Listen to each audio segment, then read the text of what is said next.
Assalamualaikum warahmatullahi wabarakatuh. Alhamdulillah wassalatu wassalamu ala Rasulillah amma ba'du. Alhamdulillah, pada kesempatan kali ini insyaallah taala kita akan membahas tentang ciri-ciri isim, fiil dan huruf. Pada pelajaran sebelumnya kita telah mempelajari bahwasannya unsur penyusun kalimat ada 3, ya, ada kata kerja atau fiil, ada kata benda atau isim, dan ada juga huruf, ya, yaitu susunan dari beberapa huruf yang memiliki arti, ya, baik 1 huruf, 2 huruf maupun 3 huruf. Bagi pemula terkadang kita sulit untuk membedakan mana yang fiil dan mana yang isim dan mana yang huruf. Ini dikarenakan perbendaharaan kata, ya, bagi pemula itu masih sedikit, sehingga terkadang kita masih bingung mana yang fiil, mana yang isim, dan mana yang huruf. Oleh karena itu, ada baiknya kita mengenali beberapa ciri fiil, isim, maupun huruf. Ya. Hal ini insya Allah akan membantu bagi para pemula untuk mengenali mana yang fiil, mana yang isim, dan mana yang huruf, sekalipun kita tidak mengetahui maknanya, ya. Sekalipun kita tidak mengetahui maknanya, kita insya Allah bisa membedakan mana yang fiil, mana yang isim, dan mana yang huruf dengan melihat ciri-ciri fiil, ciri-ciri isim, dan ciri-ciri huruf. Baik, yang pertama kita akan membahas ciri-ciri fiil, ya. Ya. Ada beberapa ciri-ciri fiil. Yang pertama didahului oleh huruf qad, ya. Didahului oleh huruf qad, ya, yang artinya adalah sungguh, ya. Tapi selain artinya sungguh, huruf qad artinya bisa juga terkadang, ya. Kaidahnya kalau setelah huruf qad fi'il madhi itu artinya sungguh, tapi kalau setelah huruf qad fi'il mudhari artinya adalah terkadang, ya. Apabila ada kata dalam bahasa Arab yang didahului oleh huruf qad, maka sudah pasti kata tersebut adalah fi'il, ya. Saya ulangi, seluruh kata dalam bahasa Arab yang diawali dengan huruf qad, ya, sudah pasti kata tersebut, ya, merupakan fi'il. Contohnya dalam lafaz iqamah, ya. Ya, qad qamatis shalah, qad qamatis shalah. Maka lafaz qamat, ya, lafaz qamat merupakan fi'il karena ia didahului oleh huruf qad, ya. Qad qamat as-shalah. Maka qamat fi'il karena ada huruf qad di depannya. Kemudian contoh yang lain, ya, di dalam surat Al-Mu'minun, qad aflahal mu'minun, ya. Qad aflahal mu'minun, sungguh beruntung orang-orang yang beriman. Maka kata aflaha, ya, aflaha ini merupakan fi'il karena ia didahului oleh huruf qad, ya. Tayyib, ini ciri fi'il yang pertama, yaitu didahului oleh huruf qad.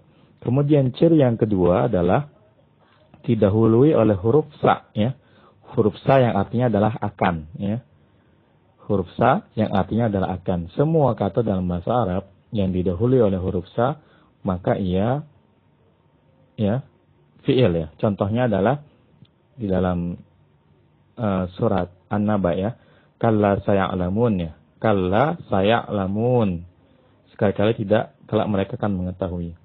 Maka ya'lamun merupakan fi'il, ya. Ya'lamun merupakan fi'il karena didahului oleh huruf sa, ya.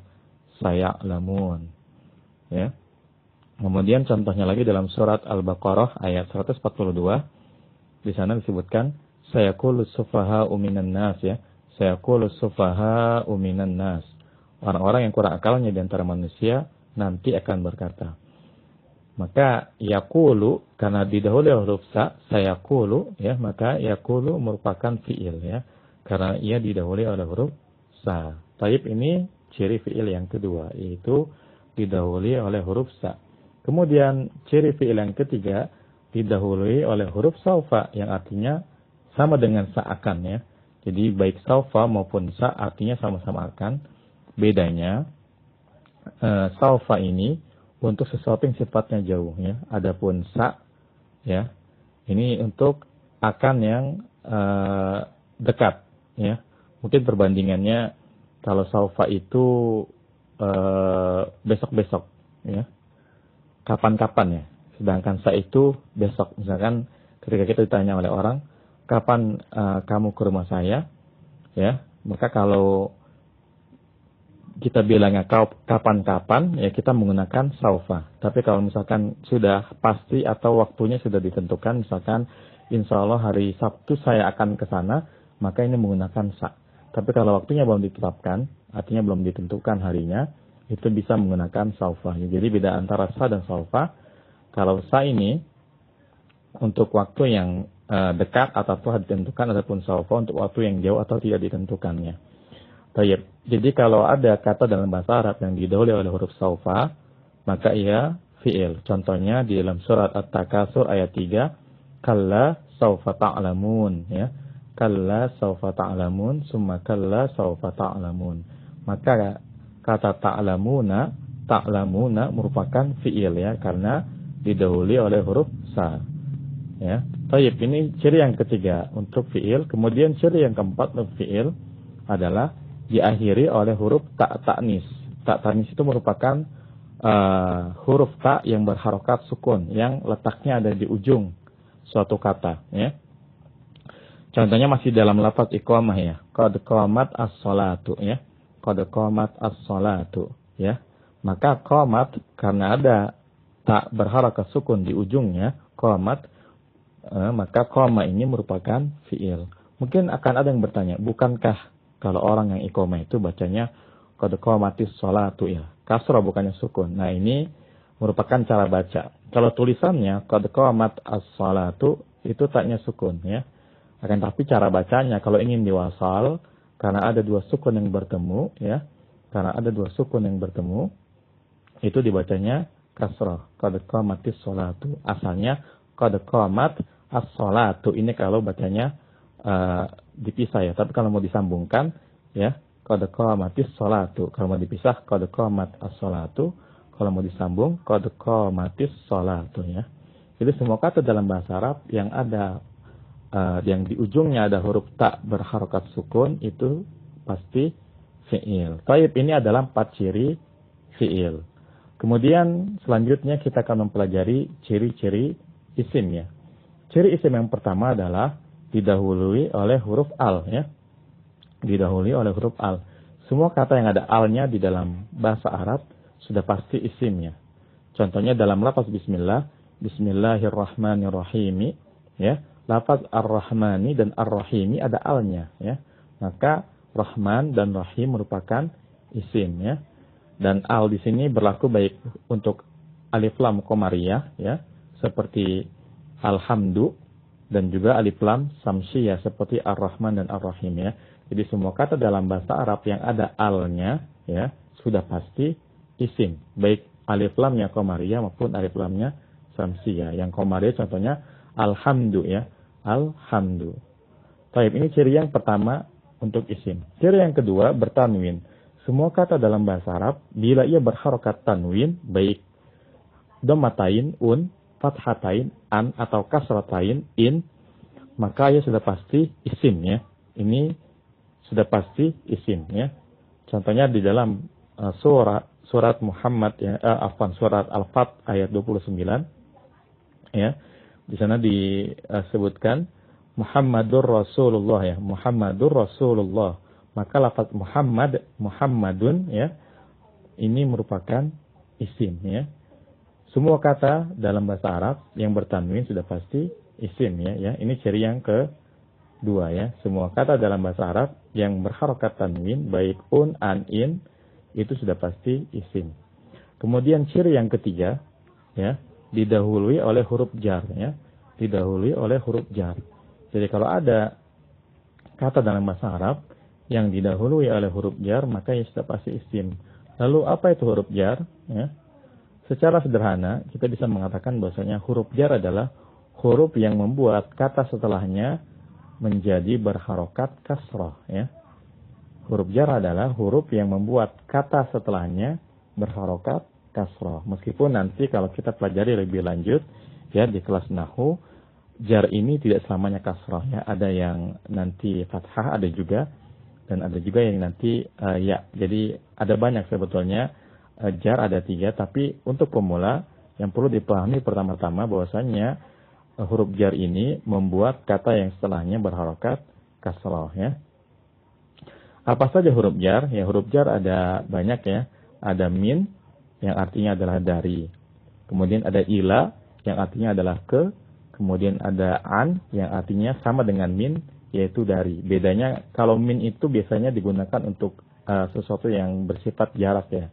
Tapi kalau an itu untuk sesuatu yang sifatnya bukan jarak. Contohnya misalkan saya mendengar dari Aisyah, maka kita katakan an Aisyah, bukan min Aisyah.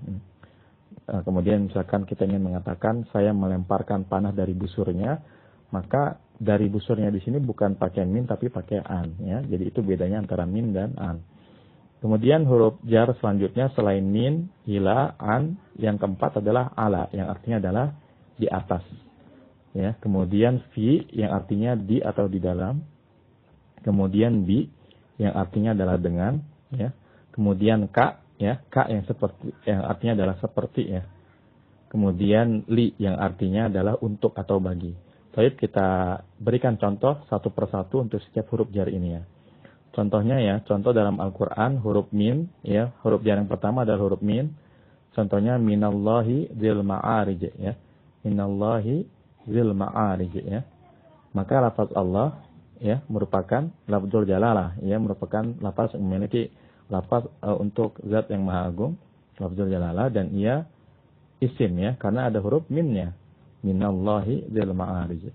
Kemudian yang kedua ila ya, ila yang artinya adalah ke. Contohnya dalam Al-Qur'an wa ilas samai kaifa rufi'at ya. Wa ilas samai kaifa rufi'at ya. Maka lafaz as-samai ya merupakan isim karena didahului oleh huruf jar ila. Kemudian contoh an yang artinya adalah dari ya. Contohnya adalah alladzina hum an salatihim sahun ya. Alladzina hum an salatihim ya. Maka salati merupakan isim karena ia didahului oleh huruf jar. Kemudian yang keempat ya, min, ila, an, ala. Yang keempat adalah ala. Contohnya adalah ya dalam surat Thaha, Ar-Rahmanu 'alal arsyis tawa ya. Ar-Rahmanu 'alal arsyis tawa. Maka lafaz al-arsy ya merupakan isim karena ia didahului oleh huruf ala, huruf jar ala. Kemudian yang kelima, huruf jar itu adalah fi yang artinya adalah di atau di dalam ya. Contohnya fi suhufim mukarramah ya, marfu'atim mutahharah.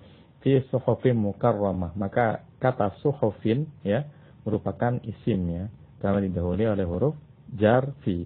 Kemudian yang keenam adalah bi yang artinya adalah dengan ya. Contohnya dalam lafaz bismillah, bismillahirrahmanirrahim, maka ismi ya adalah isim karena ia didahului oleh huruf jar. Kemudian yang ketujuh ya, huruf jar yang ketujuh adalah ka yang artinya adalah seperti. Ya, contohnya dalam syair yang terkenal ya yang sering kita dengarkan, al-waqtu kas-saifi ya. Al-waqtu kas-saifi, waktu itu seperti pedang atau waktu itu bagaikan pedang. Maka as-saif ya merupakan isim karena ada huruf ka-nya di depannya. Kemudian yang terakhir huruf jar adalah li yang artinya adalah untuk atau bagi ya. Contohnya dalam Al-Fatihah, alhamdulillahi. Maka lafaz Allah lafzul jalalah isim karena ia didahului oleh huruf li ya yang artinya adalah bagi. Sebetulnya masih ada beberapa huruf jar yang lain, akan tapi untuk pemula ini cukup ya karena huruf jar yang sering ditemukan ya di dalam Al-Qur'an ataupun hadis adalah yang ini. Ya, nanti ada beberapa lagi yang insyaallah akan kita pelajari di kelas nahwu ya. Kemudian selanjutnya kita akan membahas ciri-ciri huruf. Pertanyaannya adalah apakah huruf ini memiliki ciri? Jawabannya tidak, karena justru huruf ini menjadi ciri bagi fiil atau menjadi ciri bagi isim. Tapi memang salah satu ciri-ciri huruf adalah biasanya ia tersusun dari 1, 2 atau 3 huruf ya. Dan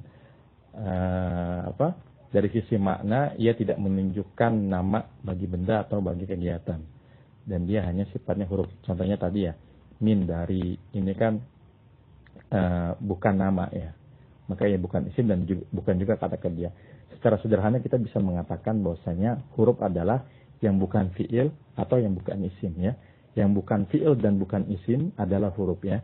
Ya, jadi secara sederhana kita bisa mengatakan yang bukan fi'il dan isim sudah pasti huruf, seperti itu. Insya Allah ketika kita sudah mulai mempelajari ilmu shorof, kita mulai akan bisa melihat ya mana yang fi'il dan mana yang isim dan mana yang huruf dari bentuk tulisannya, karena nanti ada pola-polanya, ada pola-pola yang menunjukkan bahwa ia fi'il, ada pola-pola yang menunjukkan bahwa ia isim, dan ada pola-pola yang menunjukkan bahwa ia adalah huruf. Ya, baik. Ana rasa ini sudah cukup ya menjelaskan ciri-ciri fi'il, kemudian ciri-ciri isim dan ciri-ciri huruf. Akan tapi satu hal yang perlu dicatat adalah ya, satu hal yang perlu dicatat adalah semua kata yang memiliki fi'il, yang memiliki ciri fi'il pasti fi'il, ya. Tapi tidak semua fi'il itu ada cirinya, ya. Sebaliknya, semua kata yang memiliki ciri isim pasti isim, ya. Tapi tidak semua isim datang dengan ciri-cirinya, ya. Artinya ciri-ciri ini kalau ada sudah pasti ia fi'il atau isim, tergantung ciri isim atau ciri fi'il. Tapi tidak semua fi'il datang dengan cirinya. Tidak semua isim datang dengan cirinya. Di dalam Al-Quran banyak sekali isim atau fi'il yang berdiri sendiri. Ya, artinya dia datang tanpa cirinya ya. Dia datang tanpa ada ciri-ciri yang mendahuluinya. Contohnya di dalam surat Al-Ikhlas ya. Qul huwallahu ahad. Qul ini adalah fi'il ya. Qul ini adalah fi'il. Tapi dia adalah kata pertama dalam ayat tersebut. Qul huwallahu ahad. Ya. Dia tidak didahului oleh huruf apapun, tapi ia adalah fi'il, ya. Kemudian contohnya lagi dalam surat An-Nas ya. Qul a'udzu birabbin nas. Qul fi'il, a'udzu juga fi'il, ya. Tapi kita lihat tidak ada ciri-cirinya ya. Karena memang jangan dibalik. Yang ada ciri fi'ilnya pasti fi'il, tapi tidak semua fi'il datang dengan cirinya. Banyak sekali fi'il yang berdiri sendiri tanpa didahului oleh diakhiri oleh ciri fi'il, ya. Nah, rasa cukup ya untuk pelajaran kali ini, ya. Semoga apa yang Anda sampaikan bermanfaat. Wassallallahu ala nabiyina Muhammadin wa ala alihi wasallam. Subhanakallahumma bihamdika asyhadu an la ilaha illa anta astaghfiruka wa atubu ilaik. Wassalamualaikum warahmatullahi wabarakatuh.